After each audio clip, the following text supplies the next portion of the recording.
हाय दोस्तों, मेरा नाम अभिजीत है। मैं बिहार से बिलोंग करता हूं और मैं अभी करेंटली डीवीजीबी में मतलब दक्षिण बिहार ग्रामीण बैंक में एज असिस्टेंट मैनेजर जॉब कर रहा हूं।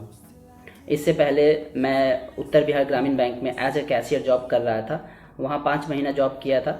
उसके बाद वहां रिज़ाइन करके यहाँ पीओ में एज असिस्टेंट मैनेजर अभी करेंटली जॉब कर रहा हूँ। इसके पहले अभी कुछ टाइम पहले मैंने एफसीआई भी क्लियर किया है और भी कई सारे रिज़ल्ट है जो मेरे अभी पेंडिंग है और भी कई सारे रिज़ल्ट मैंने क्लियर किए हैं।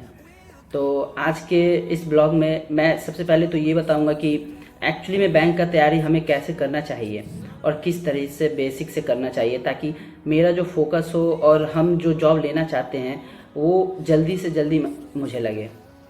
क्योंकि मैंने एज ऑफिस असिस्टेंट पिछले साल 5 महीना ही जॉब किया था। उसके बाद फिर मैं एक पीओ बन गया था, क्योंकि पिछले साल मेरा पीओ का जो जॉब था वो रिजर्व लिस्ट में रह गया था। तो ठीक है, आज के इस ब्लॉग को शुरू करते हैं कि how to prepare a bank job.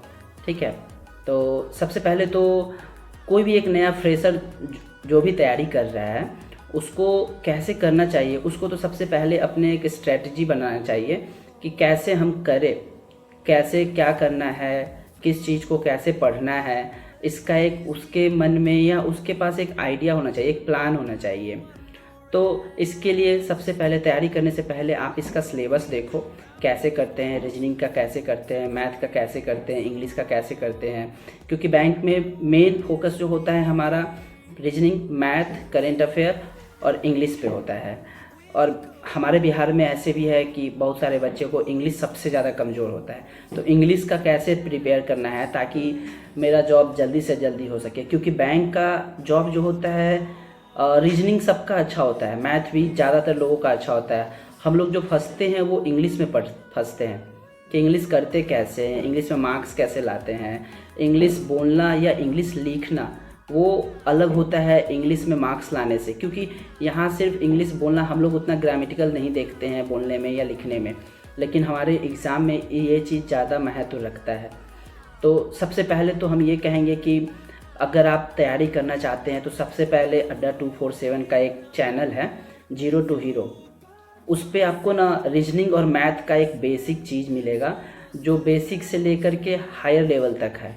उसमें आपको वो सबसे पहले एक एक वीडियो करके सिस्टमैटिक वाइज देखना पड़ेगा। आप उसको पूरा देखो। उसको देखने में कम से कम आपको नहीं भी तो 2.5-3 महीना लग सकता है, क्योंकि वो बहुत बड़ा प्लेलिस्ट है। उसको देखो, उसके साथ साथ उसका प्रैक्टिस करो, क्योंकि सिर्फ वीडियो देखने से कुछ नहीं होने वाला है। आप कोई भी टॉपिक का आज क्लास लगा रहे हो, उसके बाद उसको रिवीजन करो। उस टॉपिक का पे कम से कम 100, 150, 200 वीडियो कम से कम वीडियो नहीं, 100, 150 कम से कम क्वेश्चन बनाओ। और कोशिश करो कि आज जो टॉपिक को हम पढ़े हैं, कल फिर नया टॉपिक अगर पढ़ रहे हैं तो पिछले टॉपिक को कम से कम ज़रूर रिवाइज करें। क्योंकि रिवीजन ऐसा चीज़ है ना जो आपको धीरे धीरे स्ट्रॉन्ग कर देगा और आपको पता भी नहीं चलेगा। और टॉपिक वाइज जब आप पढ़ते रहोगे, धीरे धीरे प्रैक्टिस करते रहोगे, तो खुद ब खुद उसमें मार्क्स गेन होने लगेंगे, आपका स्पीड बढ़ जाएगा क्वेश्चन सॉल्विंग में। उसके बाद फिर बहुत सारा कैलकुलेशन होगा जो माइंड में हो जाएगा आपको। ठीक है, तो एक तो ये करना है। दूसरा करना है कि आपको अगर आप बैंक का तैयारी करते हो तो सबसे पहले तो आपको कंसिस्टेंट रहना पड़ेगा। क्योंकि आप एक दिन 2 दिन पढ़े, फिर अगला 2 दिन नहीं पढ़े, फिर 3 दिन तबीयत ख़राब हो गया नहीं पढ़े, तो इससे ये है कि आपका कंसिस्टेंसी टूट जाएगा और आप जिस डेडिकेशन के साथ पढ़ रहे थे वो नहीं हो पाएगा।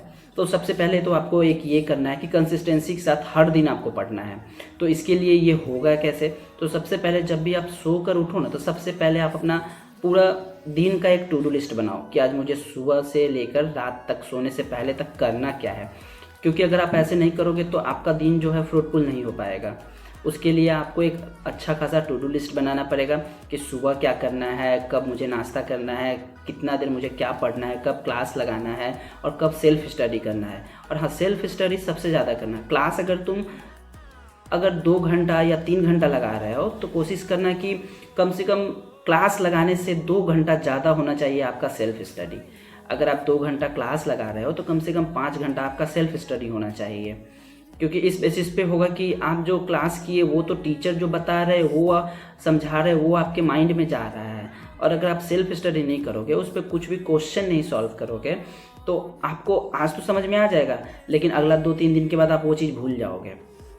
तो कोशिश करना हर दिन सेल्फ स्टडी का अच्छा खासा टू डू लिस्ट होना चाहिए, और कोशिश करना अभी धीरे धीरे बेसिक से करना, ताकि आपको ज़्यादा टफ ना लगे, क्योंकि शुरू में कुछ हो सकता है बहुत आसान लगे, कुछ चीज़ हो सकता है जो बहुत टफ लगे।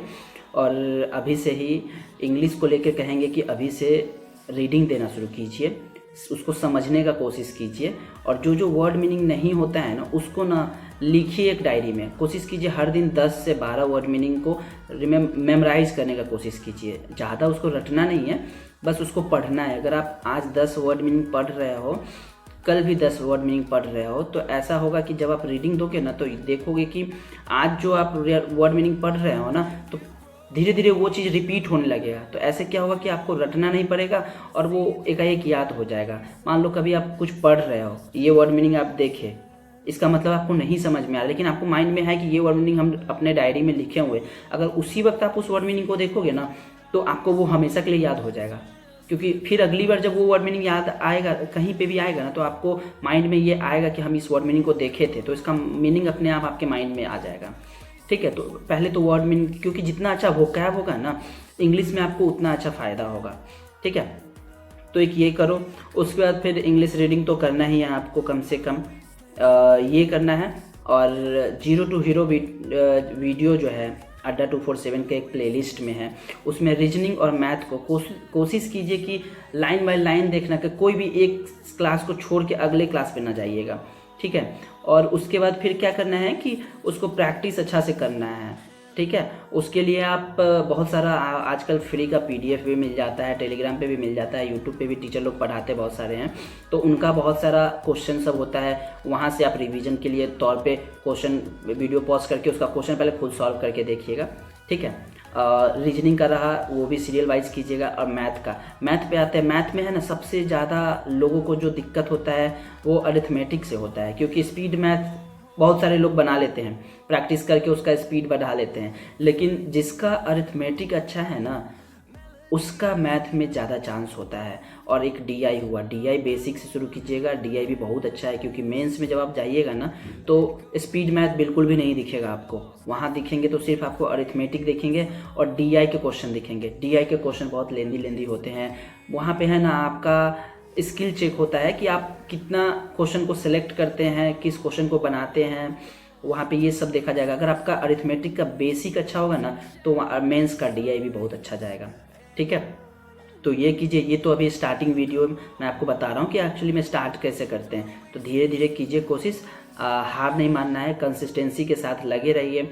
और इसके आगे का वीडियो रहा तो मैं सब्जेक्ट वाइज लाऊंगा, जैसे रीजनिंग का हुआ, इंग्लिश का अलग हुआ, मैथ का अलग हुआ, बैंकिंग अवेयरनेस का कैसे करना है, करंट अफेयर का कैसे करना है, उसके बाद कंप्यूटर अवेयरनेस का कैसे करना है, ये सब चीज़ का मैं धीरे धीरे लूँगा। क्योंकि मैंने ग्रामीण बैंक का मतलब RRB PO का मैंने 2 बार एग्ज़ाम दिया और मेरे दोनों बार अच्छे मार्क्स आए हैं, मैंने लगभग क्वालिफाई किए थे। फर्स्ट टाइम तो मेरा RRB PO का रिजर्व लिस्ट में चला गया था तो वो नहीं हुआ, सेकेंड टाइम भी अच्छा है, तो मुझे इसके बारे में आइडिया है कि कैसे करना है। और भी कई सारे एग्ज़ाम हैं जिसमें मैंने दिया हूँ, तो ठीक है। अगर आगे का और कुछ डाउट होगा आपको तो आप कमेंट सेक्शन में बताइएगा, मैं तब आगे वीडियो लाऊंगा।